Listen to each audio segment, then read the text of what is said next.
Yeah, so I've had conversations with my role at the TIA, I interact with a lot of other brokerages, right? A lot of other 3PLs.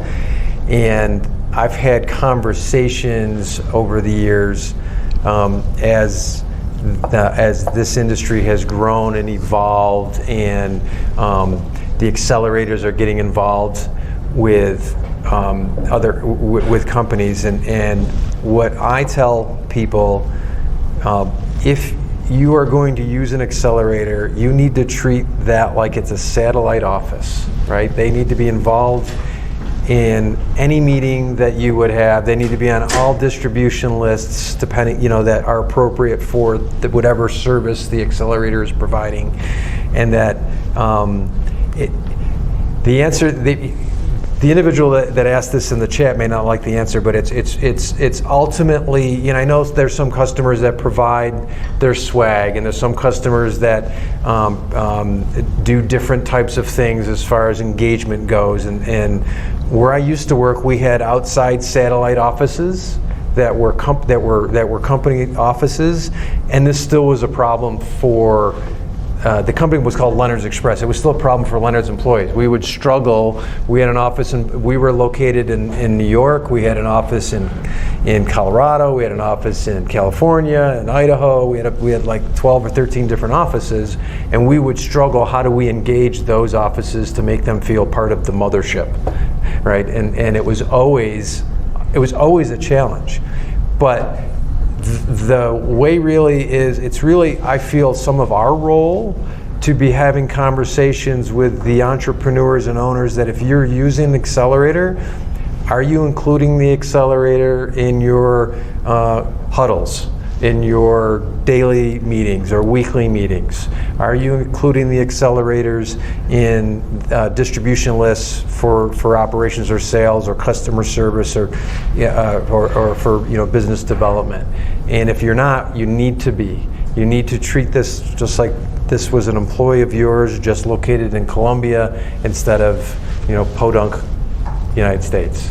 But it's a constant challenge, because even I can tell you from when I was at the mothership or corporate office, we felt we were working very hard to incorporate offices, and I would spend a lot of time on the road at those different offices, and I would hear the feedback that was typically negative, is that you don't tell us anything. I'm like, well, we're telling you everything. You think things are going on that aren't going on. So sometimes it's just a perception issue by the outside office thinks that the person they're working for isn't telling them everything when really they're being included in everything, and it's just a misperception.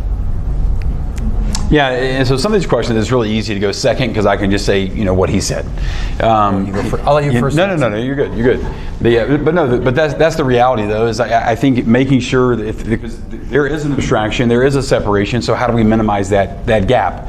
I think it is involvement, right? It is inclusion in the meetings and the conversations. But we also have to help in that process of the engagement to make sure our people that we're talking to, are you engaging your accelerators? Sure. And if so, how? Right. Versus just a yeah. But the question, if I heard it, was basically saying, how do we overcome this to a company that is not using accelerators, right?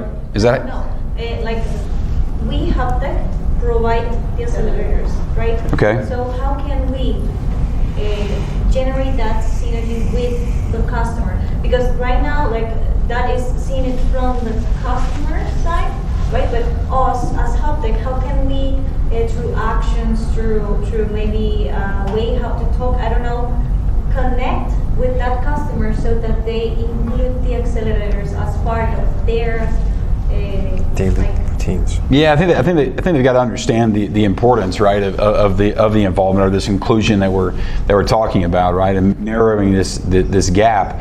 I think that whoever the leader is of the accelerator needs the responsibility to engage with the leadership of the organization and help bridge that gap. Obviously, from a coaching perspective, I would agree with Mike. When given the opportunity, which we're not coaching every Hubtek customer, but not everyone's signed up for the coaching program.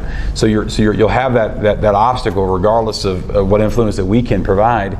But it simply has to be the involvement of the leadership of the organization and whoever your accelerator leadership is here. They have to be communicating regularly. What's that cadence of responsibility to kind of minimize that gap? You know, one thing maybe an accelerator could do, what you could do is you could reach out to your contact, whoever you're dealing with for the customer, and ask, am I providing everything that you are looking for? Is there any area of gap or any area of improvement that I can do to help you provide the service you're looking for? So maybe sometimes a more initiative from the accelerator, if they're not already doing that. If they're not already doing it, what they could be doing, hey, Mr. Customer, are we doing what we should be doing for you? Is there anything that I'm not doing that you'd like to see me do?